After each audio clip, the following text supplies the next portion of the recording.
Hi, this is Martin Drummond with Progressive News. It is Monday, August 26th, 2019. And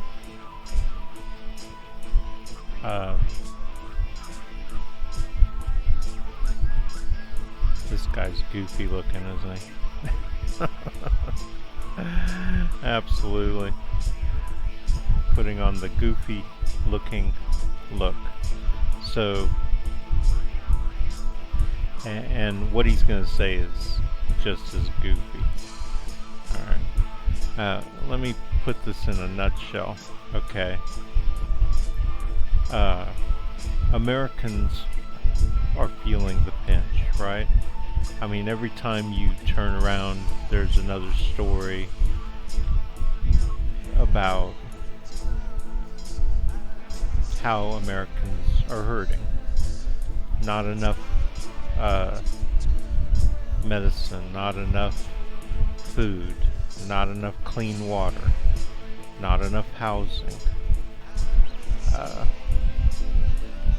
Beyond that, electricity, transportation, etc., etc., etc. Now, why is that? Is it because we're incapable of taking care of ourselves? Is it because not enough of us get up in the morning and work? Well, I find that hard to believe. Is it because there's not enough resources? I find that hard to believe. Is it because there's not enough money?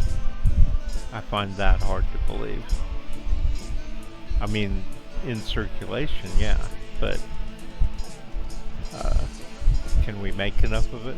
Sure. The reason for scarcity in this country is because the rich people make it that way, and they want it that way. They determine how much of each thing we make, and yeah, they do, because they own the companies. Who else? Do I control how many diapers are made? Do I control how much milk is made? Even if I owned a dairy farm, I wouldn't control how much milk is made for the whole country, right? I might be a member of the club because I own a dairy farm and I make money, and what you do, how you pay back that position in life in the United States is your loyalty to the rich, right?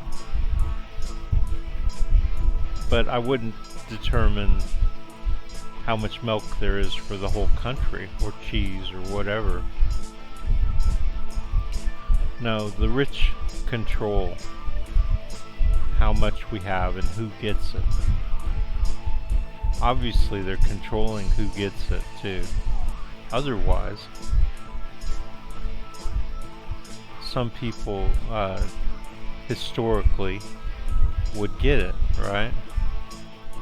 And the scarcity would be evenly spread out, but it's not.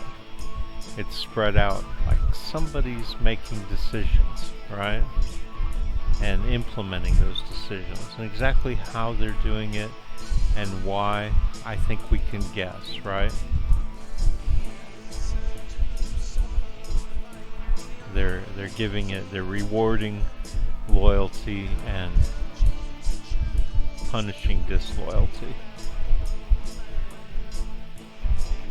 So, that being said, they could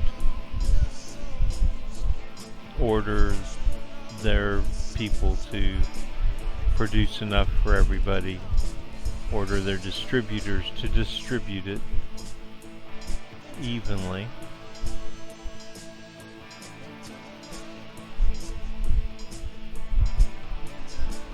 and solve those problems. Okay, so that's the reason for scarcity. Now, at our level, with the knowledge we have, except for I'm guessing, because you have to, because they keep this information secret. There's just scarcity. There's not enough, right? And so naturally, we react by saying, no more people. Don't make the people who need things even bigger. So no immigration. And certainly no illegal immigration. Because once you say no immigration, then all of a sudden, the only option for these people is to come here illegally. So you say no more illegal immigration. And then once they're here, you say, no, don't pay them. Pay them below minimum wage. Don't give them food stamps, subsidized housing. They're not American citizens, they're here illegally. Right? And the funny thing is once you kick them all out, the people who are here, even black and brown, somehow aren't willing to do their jobs for what is being paid. They're not going to go live in tents out around the orchards and pick the cherries and then go home to no job, right? Or whatever. I mean, we find that out when we see in California the produce is not being picked because there's nobody there nobody's coming for those jobs. I mean, I clearly saw that not too long ago in a piece. I'm assuming it's true. But then again, you know, maybe some of it goes unpicked anyway. I don't know. You know, you can never trust the news anymore. But I'm sure some of it went unpicked. And there's the example of how clearly you could produce more.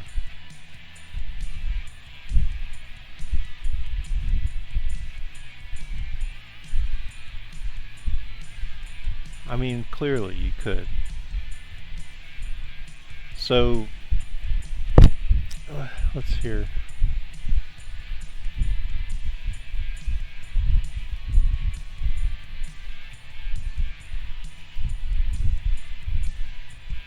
This with the new public charge regulation, that there's this assumption that anybody who tries to come into this country to remake themselves, remake their families, give themselves a better future, that in doing so they're transgressing, that they're crossing some kind of boundary, and that's how the people feel. The people feel like they are transgressing upon them because they're given this artificial feeling of scarcity. Now, if it were real scarcity, then it would be understandable.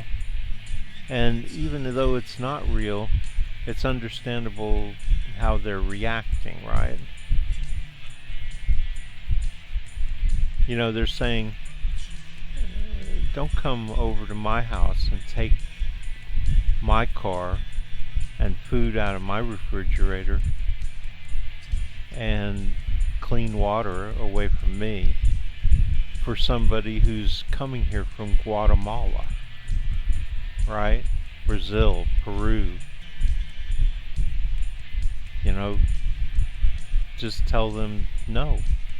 And those people have a perfect right to feel that way, because they don't understand who's doing this to them. It's not the people coming into the country, it's the rich people who create the scarcity.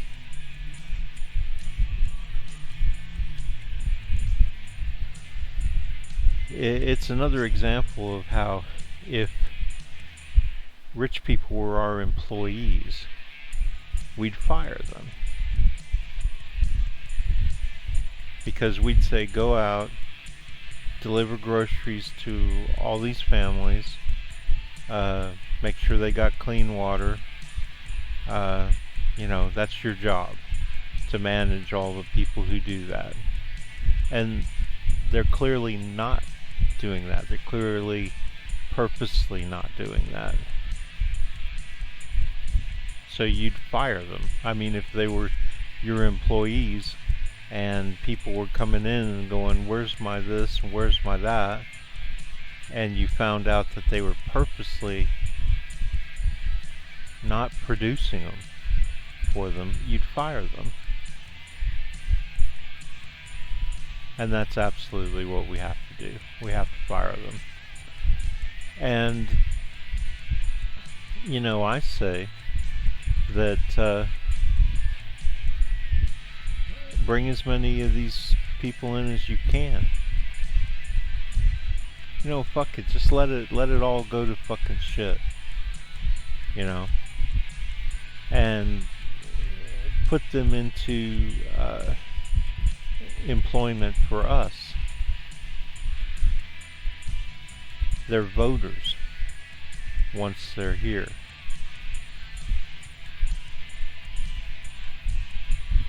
Once we make them citizens, they're voters.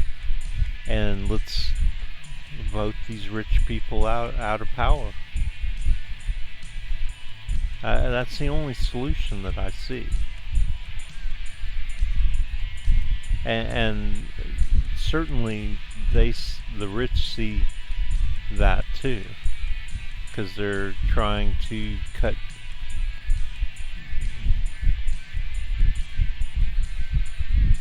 them back.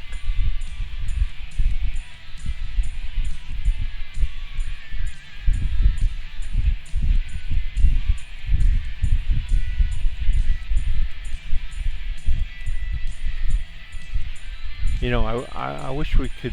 I mean, how this gets all fucked up is because rich people create the scarcity. It's really ridiculous. I mean, we don't have to share with the rest of the world.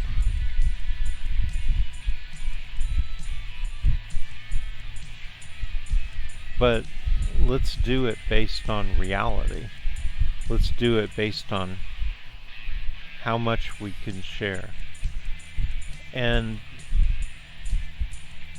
you know, let's do it based on, everything's about keeping things from developing. So we're keeping the United States from developing because we don't want it to, and in the United States it's right on the edge, right? I mean, we have the capability of producing. We're already developed. We could very easily tomorrow produce enough for everybody in the United States. Whereas in these other countries, they're developing. That's why they're called the developing world. But either one could rapidly be turned into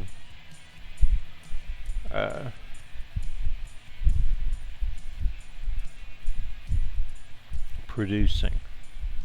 But the rich don't want that to happen in the United States, because out of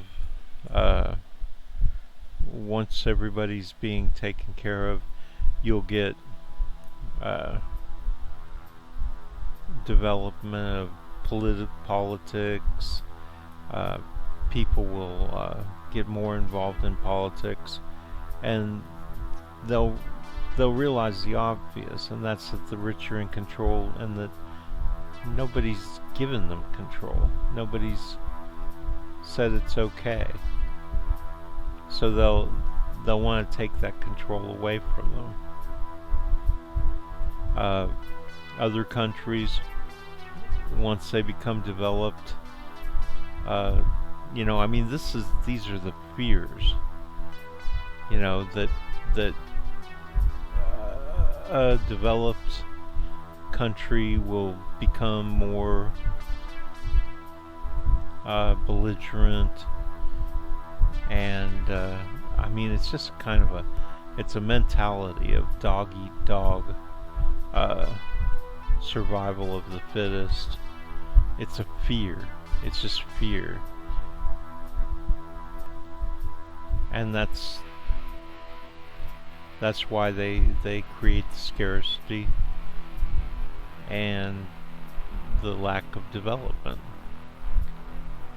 because to them it's just competitiveness, and that's all they're about, is competitiveness. And you know, to this is one long race, and they're in the lead, and what can they do to keep people from catching up? And this is a race that never ends. So all they're doing is holding the other people back who are racing behind them. And why? Why don't we just stop racing? I mean, that's the perfect solution, right?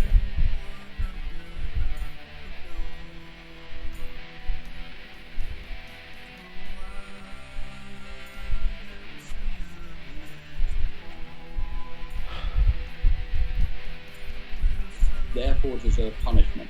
So to me, it's slightly irrelevant whether we call them concentration camps, internment camps, detention centers, prisons, cages for children. The end result's the same. We're doing things that we know are going to hurt young children who have come to America to escape poverty, to escape violence, to escape being press ganged into armed gangs in places like Guatemala, Honduras, El Salvador. And they come to America because America historically has been a land of welcome. It's been one of our proudest accomplishments as a nation that we are strong enough to welcome and absorb immigrants and asylum seekers and refugees. Okay, now I'm going to speak from the point of view of the person who doesn't know that the rich are the ones creating the scarcity. In their minds, they're saying, not anymore. Not anymore. We're not, this isn't 1945 or 1800s. We're not a country that needs more poor people or wants more poor people. You know, what was wrong with where they're at? And how is where they're at, what's wrong? How are we responsible for that we should take them in here? And that's a good question. You know, how are we responsible for the way things are in their own country and the way their own countrymen are treating people? You know, these gangs. How's that our fault? Well, ask the rich. Because from what I'm seeing, the rich are the ones who fucked up their country. I mean, we've overthrown their democratically elected governments over and over again and put our guy in, and our guy is fucking things up for people so bad that they're walking all the way from Guatemala and you see,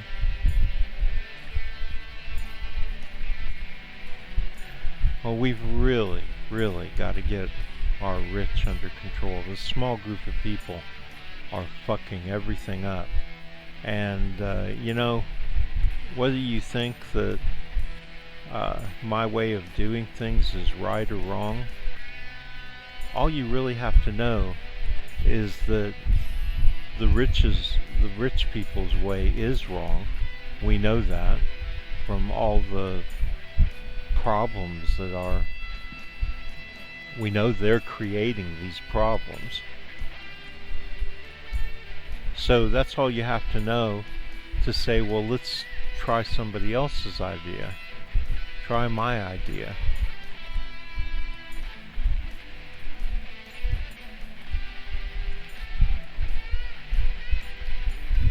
You know, the definition of insanity is to do the same thing over and over again and expect different results, or hope for different results.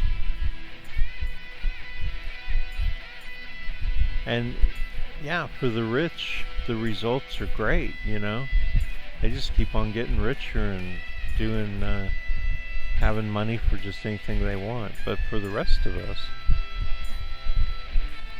it's never worked out. And we're very frustrated down here, on planet Earth. As you're fucking up our planet. So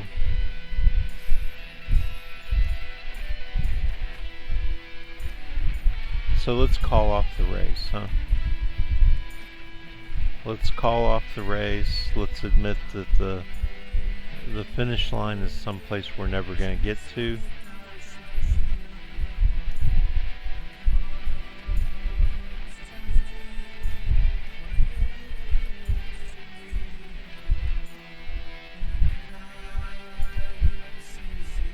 And try to,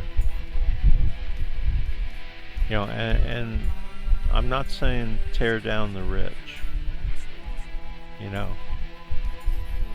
progress is not about tearing anything down. It's about raising things up.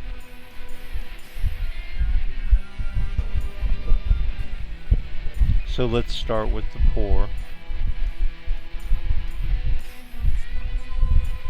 Let's raise them up, and then once everything is middle class, we'll start with trying to raise up the middle class.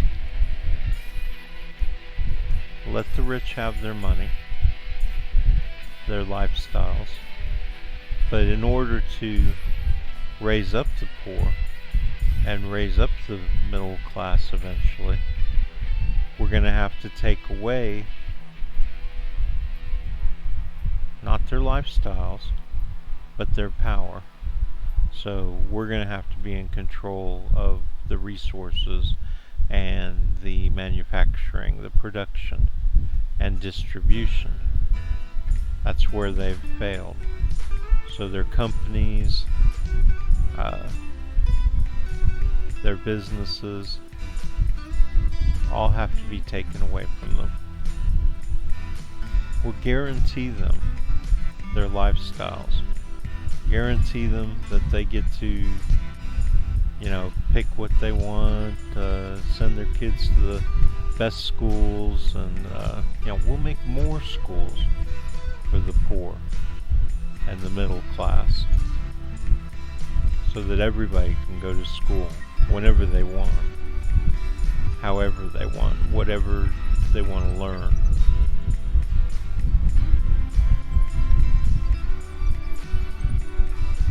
Trade schools, electronics, how to work on an assembly line, whatever, robotics, and whatever they're wanting to learn.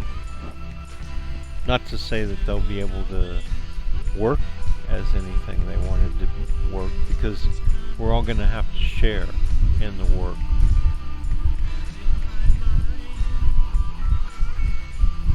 And with robotics, there's not going to be assembly line jobs and stupid jobs, right? for people who the rich have kept stupid so that they fit into those jobs. And there won't be stupid people to do those jobs. Those jobs will be done by smart people because they can go to school. Even though they didn't need that education to do those jobs. But over your life, you're going to share in all these jobs. So when you're young, you're going to start out, flipping burgers until there's machines that flip the burgers for you, which will be soon. And then management, middle management, upper management, and then what the owners used to do. Everybody will get to do those jobs if they want to, or specialize, because specialization is important. Okay, I think you get the idea, right? Still confused, huh? Okay, well, rich people, bad. Poor people, good. No, seriously.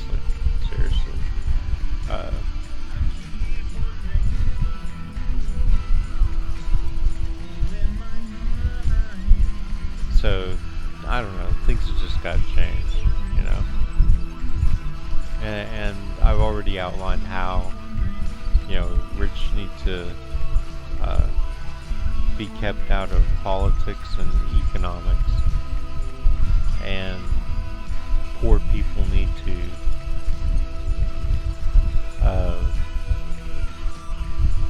deal with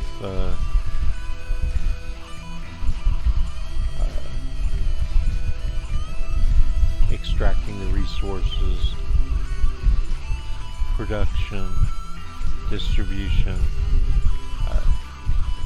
and it has to be regulated so that it's done in a completely fair way. Completely fair except for the rich, right? They're being bought off, so they have to be given trips to San Moritz and Bali and French Riviera, where they can go and they can buy anything they want. Believe me, we already afford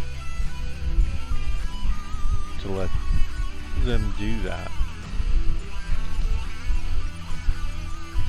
And then the rest of us just have to improve this production and distribution thing to where it's taking care of the people and their needs.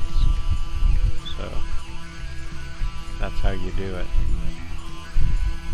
This is Martin Drummond with Progressive News. Thanks for watching.